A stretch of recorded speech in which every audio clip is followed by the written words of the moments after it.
Cette vidéo s'adresse à l'Afrique de manière générale, même si on va prendre comme exemple un pays précis, le Cameroun. On a constaté que l'Afrique, quand on la compare avec les autres continents, est en arrière. Et l'une des raisons pour lesquelles l'Afrique est en arrière, le constat aussi, c'est que les Africains n'ont pas toujours su se défendre et déterminer quelles sont les sources premières de leurs problèmes. Il a souvent été très facile de dresser les Africains les uns contre les autres pour les intérêts de celui qui venait envahir, faire du mal, assassiner, piller, torturer, voler, violer, violenter. Et donc l'Afrique s'est retrouvée perdante au cours de l'histoire parce que chaque fois qu'elle avait un ennemi qui se pointait à sa porte, elle ne comprenait pas que voici l'ennemi et l'ennemi, justement, trouvait le moyen de dresser ses victimes les unes contre les autres. Il profitait donc de la guerre et de l'inimitié qui existait entre ses ennemis pour mieux s'engouffrer et s'implanter pour de bon. Quand vous voyez un pays comme le Cameroun, il est symptomatique de ce qui se passe dans beaucoup de pays de ce continent-là, en ce sens où il y a un problème et au lieu d'identifier le problème, les victimes de ce problème se charcutent entre elles. Je disais il y a quelques jours que les Africains et les Camerounais en particulier doivent apprendre à aimer la justice. Ils doivent apprendre à aimer la norme dans l'ordre des choses. Ils ne doivent pas inverser la normalité et commencer à aimer ce qui n'est pas normal. Je prends donc un exemple. Il y a 2 jours, Monsieur Olivier Bibo-Nissak, porte-parole du président du MRC Maurice Kamto, a été, il a comparu une énième fois dans le cadre de la requête en habeas corpus, parce qu'il avait été arrêté en novembre 2020 et condamné à 7 ans de prison pour rien. Et en fait, même aujourd'hui, on ne sait toujours pas pourquoi il a été arrêté. Il était dans son salon avec sa femme et ses enfants. Il était accusé de hostilité contre la patrie, rébellion, bref, tout ce que vous voulez. On lui a collé 7 ans. Et depuis, on fait des réclamations pour le libérer. Il y a même une commission sous le parrainage des Nations Unies qui a été ouverte et qui, justement, avait demandé pour, justement, dans le cadre du respect des droits de l'homme, de libérer Olivier Bibo-Nissak et la dizaine, la vingtaine, ou voire la centaine d'autres manifestants et sympathisants et militants du MRC qui ont été arrêtés dans la foulée. Bon, il n'a toujours pas été libéré. On considère qu'il mérite sa place en prison. Pourtant, il n'est pas allé marcher, encore que marcher est légal. Il n'a pas fait de mal à qui que ce soit. Il n'a pas insulté les institutions de la République. On ne sait pas pourquoi il a été arrêté. Le chef du parti, Maurice Kamto, est en liberté. Son porte-parole, son trésorier sont en prison. C'est quelque chose qui n'a absolument pas le moindre sens. Mais bon, nous avons donc des gens qui vont vous expliquer que c'est une bonne chose que Monsieur Olivier Bibo-Nissak soit maintenu en prison, qu'il soit détenu encore en avril 2023, mais ce sont les mêmes gens qui réclament la libération de Jean-Pierre Amogo-Bellinga. Pour ceux qui ne le savent pas, Jean-Pierre Amogo-Bellinga, c'est un malfrat en cravate, un opérateur économique en argent public qui a bénéficié des financements du ministre des Finances de l'Argentine nationale Louis-Paul Motazé et de la protection du ministre de la Justice Laurent Esso, et qui donc est devenu millionnaire comme ça par un coup de baguette magique du jour au lendemain, d'une arrogance congénitale, qui ne dit pas son nom, qui insulte tout le monde, ambassadeur, secrétaire général de la police et tout, et qui a fini par orchestrer l'assassinat d'un journaliste, Martinez Zogo, qui était justement en train de dénoncer et de divulguer des documents qui donnait des détails sur l'ampleur des malversations financières dont Amogo-Bellinga était le bénéficiaire principal. Donc, dans le cadre de cet assassinat, il a été incarcéré. Actuellement, il est en prison. Il a lancé plusieurs recours. Le deuxième recours a échoué, c'était le 13 avril, et l'affaire a été renvoyée pour le 27 avril. Il y a des gens, parmi ceux qui se réjouissent donc Olivier Bibo-Nissak, qui n'a fait de mal à personne, soit incarcéré, des gens qui espèrent que Amogo-Bellinga, par contre, lui, il soit libéré. Vous voyez, c'est ça le paradigme de la norme inversée. C'est ça la folie cognitive, j'appelle ça la syphilis cognitive, qui nous arrive au Cameroun, c'est-à-dire ce qui est normal ne nous plaît plus. On aime le diable, on aime le diabolique, on aime le démoniaque, on aime le sinistre, on aime le lugubre, on aime le macabre. Voilà des esprits supposément bien constitués qui vous disent que je souhaite que Olivier Biboun-Issac soit en prison, mais je souhaite que Amogo Belinga, qui il a tué Martinez Zogo. Il n'y a pas à aller par quatre chemins, il est l'assassin de Martinez Zogo. Lui et tous ceux qui ont utilisé l'appareil d'État, c'est-à-dire les services des renseignements, la DGRE, la Direction Générale des Renseignements Extérieurs avec Maxime Eko, ses adjoints Justin Danoué et toute la clique de sorciers qui ont organisé la filature, la torture, la sodomie, l'assassinat, la mutilation et l'assassinat de Martinez. En fait, voilà tout cet appareil-là. Dans cet appareil-là, les autres sont plus ou moins calmes, mais Amogo Belinga, lui, il s'agit plus que de raison et il a mis ses ouailles à contribution pour dire partout dans les médias publics que non, il faut que lui, il soit libéré. Ce qui plombe dans l'Afrique et l'empêche d'émerger, c'est l'amour pour l'injustice de un et l'incapacité à savoir quels sont nos véritables problèmes de deux. Vous voyez que dans le cadre d'Olivier Biboun-Issac, le paradigme d'indignation totalement décalé fait que on veut que Barabbas, le paradigme biblique, si on peut encore citer la Bible en 2023, on veut que Barabbas soit libéré, mais on veut que celui qui en fait n'a causé du tort à personne. Personne ne peut dire au Cameroun, en Afrique, que en fait, si j'ai un abcès au bras, c'est à cause d'Olivier Biboun-Issac. Pourtant, la famille de Martinez a perdu son mari, son père, son frère, son fils, parce que Amogo Belinga l'a assassiné. Mais on veut que Amogo Belinga sorte de là. D'autre part, nous avons la problématique du tribalisme. J'ai sous-estimé le problème du tribalisme au Cameroun. Qu'est-ce qui fait encore que l'Afrique souffre? C'est que les gens ne voient pas quelle est la source de leurs problèmes également dans le cadre du tribalisme. J'avais sous-estimé le problème du tribalisme, mais il est plus profond, il est plus grave, il est plus sauvage, il est plus barbare qu'on ne le croit. Il est organisé par le tribaliste en chef Paul Biya, parce que sous Paul Biya, le vice-recteur Mathias Eric Onangini du ministre, de l'université d'État, l'université de Yaoundé, justement, Mathias Eric Onangini a été nommé vice-recteur suite à ses gesticulations au nom de la tribu pour stigmatiser une tribu, notamment la tribu dont est issu le chef de l'opposition Maurice Kamto en parlant de les zélotes tontinards, les hooligans, la secte bahamique en référence au village de Maurice Kamto Baham et consorts. Et quand tu théorises comme ça le repli sur C et la marginalisation dans une bananeraie comme le Cameroun, évidemment tu es promu. Le ministre de l'Enseignement supérieur qui disait que c'est normal que les militants opposés à Paul Biya ne puissent pas manifester dans le village de Paul Biya parce que dans le village de Paul Biya, on n'aime pas les autres tribus, donc ces gens qui veulent venir battre campagne chez lui doivent plutôt rentrer chez eux dans la région de l'Ouest. Pourtant, on croit qu'on est en République. Bon, il a été nommé par la suite, il a été nommé dans la foulée ministre d'État. C'est-à-dire, il faut stigmatiser la tribu, il faut faire de l'apartheid et du ségrégationnisme domestique pour justement hériter d'un portefeuille plus haut que le précédent.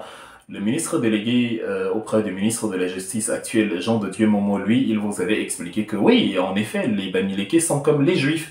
Vous savez, les Juifs dérangeaient beaucoup en 1933 et donc Hitler s'est fâché et a justement assassiné ces Juifs-là qui semaient le trouble. Voilà ce que Jean de Dieu Momo nous fait comprendre à la télévision il y a 4 ans. Et par la suite, dans la foulée, il est ministre délégué auprès du ministre de la Justice. Donc on est dans un pays où, si vous voulez être nommé de haute fonction, il faut promouvoir le tribalisme. C'est pour ça que vous voyez des gens comme Monsieur Claude Abbé s'agiter à la télévision pour montrer que oui, on doit réformer la législation foncière et il faut que chacun reste chez lui. Donc, c'est-à-dire, ces gens-là, ils parlent des Bamileke bien évidemment, sauf les crétins qui veulent faire ici dans la langue de bois, ces gens-là qui viennent acheter le terrain chez nous, même si on le leur vend délibérément parce qu'on veut se jeter sur des femmes en boîte de nuit, parce qu'on veut boire du Don Pérignon, du Petrus et consorts. Oui, ces gens-là qui achètent nos terrains doivent rentrer chez eux, même si c'est nous qui nous levons certains matins, on va leur dire, hey, au fait, j'ai un terrain à vendre, tu n'as pas envie de l'acheter, voilà, mais ils doivent rentrer chez eux. Donc, il faut mettre en avant des gens comme ça qui souhaitent aussi être nommés comme Jean de Dieu Momo et consorts. Et vous avez donc les Claude Abbé, vous avez les Dieudonné et Somba. Vous avez des gens qui ne comprennent pas que leurs problèmes ne viennent pas des gens de l'Ouest, ni des gens du Nord, ni des gens d'où que ce soit. Je ne suis pas partisan d'une ethnie précise, je l'ai toujours dit. Moi, je défends le Cameroun et je défends l'Afrique. l'Afrique et je défends l'Afrique contre tout ce qui fait du mal à l'Afrique, que ça vienne de l'extérieur ou du dedans. Dans le cas du Cameroun, ça signifie que si les Bamileke, si je trouve un Bamileke tribaliste, donnez-moi son nom, je vais le dénoncer en premier. Si je trouve un Fulbe tribaliste, je vais le dénoncer en premier. Je veux que les Camerounais s'entendent comme une république. Je veux que tout ce que les Camerounais mettent sur pied profite aux Camerounais. Je veux que l'Afrique aime l'Afrique, que l'Afrique fasse grandir l'Afrique et que l'Afrique protège les intérêts de l'Afrique. Nous avons parlé des transactions de Orange Money, qui, dans le cas du Cameroun, concentre 70% des transactions financières mobiles, c'est-à-dire près de 10 000 milliards de francs CFA par an. Mais vous voyez des gens qui ne se soucient pas de cela. Eux, ils considèrent que leur problème, ils considèrent que les gens de l'Ouest leur font plus de mal que Orange Money, qui se remplit les poches sur les transactions. Il y a des gens, quand on leur dit que mais c'est depuis 1945, quand le général de Gaulle crée le franc CFA le 26 décembre et qu'il décrète que la moitié des réserves de ce que nous vendons, donc vous qui vendez, je ne sais pas où vendez les bananes, les ananas à l'extérieur, si les ventes totales de la banane, parce que le Cameroun est l'un des premiers exportateurs de la banane en Afrique, vous rapportent 20 milliards, la France va garder 10 milliards parce qu'elle dit que ça permet de stabiliser la parité fixe entre le franc CFA et l'euro, de manière à ce que si vous vous retrouvez en pénurie de devises sur le terrain au Cameroun, on puisse utiliser justement les devises que vous aviez au compte d'opération pour couvrir et continuer de garantir la parité fixe. Voilà, c'est comme ça qu'on nous explique les choses et les Camerounais, les tribalistes ne voient pas que le problème, il est à ce niveau, en ce sens où un pays ne peut plus, en 2023, accepter qu'une moitié de son argent soit gardée par un autre pays. Sous-entendu, on est trop immature pour gérer notre propre monnaie. Mais les Camerounais vous disent que ce n'est pas un problème là-bas. Ce n'est pas un problème que les Chinois aient acheté sur les 5 dernières années environ 6 à 7 000 hectares de terrain, 6 à 7 000 kilomètres carrés de terrain. Non, le problème c'est que les Bamileke, voilà, viennent nous envahir. C'est ça l'inversion du paradigme d'indignation. C'est ça l'inversion des normes. C'est ça la folie, la syphilis cognitive dont je parlais. Et le fait donc que nous ne soyons pas conscients de nos véritables soucis, le fait que nous ne sachions pas, nous ne sachions plus distinguer entre ce qui est normal et ce qui est absurde, le fait que nous tombions amoureux des ténèbres et que nous entrions dans la détestation de la lumière, fait que le Cameroun se retrouve perdu, l'Afrique se retrouve perdue. Vous avez donc des gens aujourd'hui qui vous disent que c'est très bien que des Essomba, des Claude Abbé disent les Bamileke doivent rentrer chez eux, c'est une excellente chose. Mais lorsque quelqu'un comme Maurice Kamto va leur dire « Moi, je ne veux pas être cantonné, je ne suis pas dans la logique de la tribu, je ne veux pas être cantonné à une tribu précise, je suis même prêt à faire un concours pour être de votre tribu. Comme ça, vous m'acceptez aussi, il n'y a pas de souci. Moi, je veux appartenir à tout le Cameroun, parce que je considère que tout le Cameroun appartient à tous les Camerounais et que chacun est partout chez lui. » Quand il dit ça, on le traite de tribaliste. Pourtant, les mêmes gens sont aujourd'hui, ces derniers jours plus qu'avant, en train de vous expliquer que oui, des énergumènes comme Claude Abbé et des tribalistes congénitaux comme Dieudonné et Somba ont raison de vous dire que les Bamileke doivent rentrer chez eux. Les Chinois viennent et prennent des concessions pour 90 ans, pour 120 ans. Là, ça ne dérange pas ces gens-là que les générations futures vont se retrouver privées de leur territoire. Non, le problème c'est le frère, le voisin directement. C'est donc ça qui a conduit les Européens à nous dire souvent que vous les Africains, vous avez vendu vos propres frères pendant l'esclavage.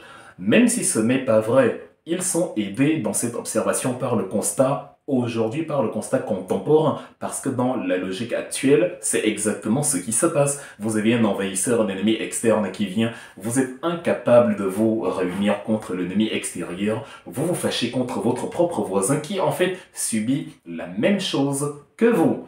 Et vous commencez à vous entretuer, parfois l'ennemi, l'adversaire externe vient même vous dire que oui, c'est la vérité, c'est vous ne vous aimez pas et il alimente cette logique et vous vous retrouvez en train de vous entretuer comme les Tutsis et les Hutus au Rwanda qui avaient été aidés par les antennes locales, la RTLM, qui fonctionnait donc comme toutes les antennes locales qui ont œuvré pour les génocides partout dans le monde et au Cameroun. On a donc une télé poubelle dont j'espère la disparition dans les plus brefs délais, Vision 4, qui fonctionne comme la vision 1000 collines, la radio des 1000 collines en 94. On a d'ailleurs reproché à la France, dans le cadre de l'opération turquoise qui devait servir de tampon entre les Tutsis et les Hutus et atténuer le conflit, on a reproché à la France d'avoir encouragé ou du moins d'avoir toléré et continuer de laisser, de permettre que la RTLM puisse émettre au plus fort du génocide en avril 94 et que la RTLM continue de dire que oui, les Tutsis, ils nous prennent ci, ils nous prennent ça, ils ont le pouvoir, ils ont le meilleur cadre de vie et tout, non,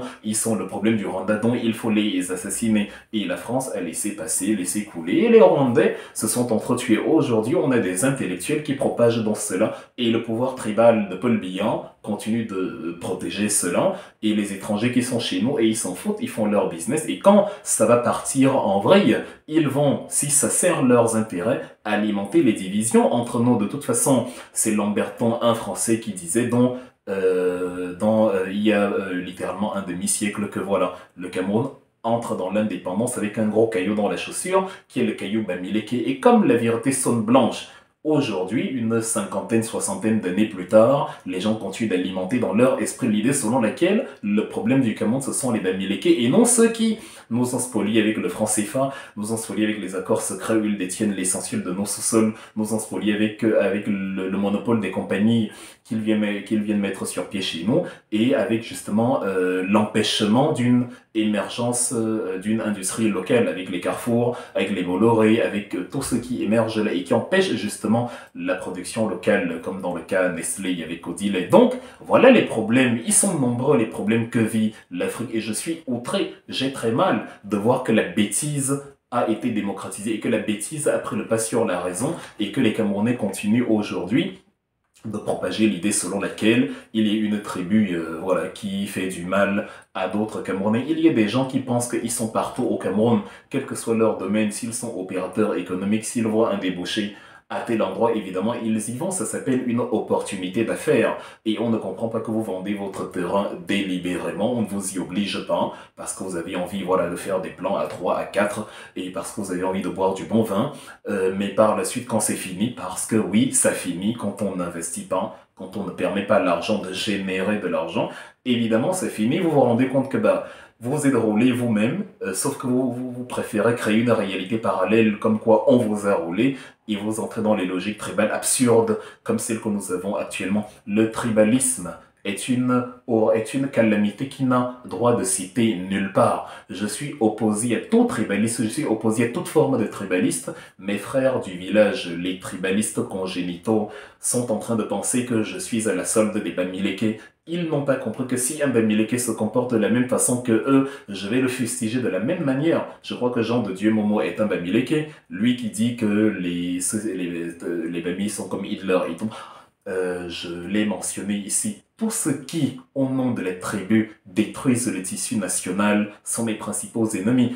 Nous avons cessé de parler du panafricanisme à un moment donné avec la même force qu'autrefois, parce qu'on a vu que déjà à l'intérieur de notre pays, les problèmes sont nombreux. Il y a des gens qui nous empêchent de parler Afrique parce qu'ils sont déjà incapables de se réunir à l'intérieur du pays. On aura du mal à dire aux Africains, venons, mettons-nous ensemble contre l'impérialisme occidental ou oriental, quand à l'intérieur de nos nations, les gens sont en train déjà de dire entre eux, moi je ne veux pas me mettre ensemble avec toi, comme un Camerounais veut dire à un Éthiopien ou à un Tchadien ou un Sénégalais, venons et on combat la suprématie étrangère, quand déjà le Tchadien va voir qu'à l'intérieur du Cameroun, un Bamileke et un Bolo sont incapables de rire ensemble, ou qu'un intellectuel Manguissa est venu pour fendre l'ennemi Bamoun ou ce genre de choses. Non, ce type d'absurdité ne peut pas passer. Et comme j'ai dit, Maurice Kamto demande s'il faut un concours pour être Bolo.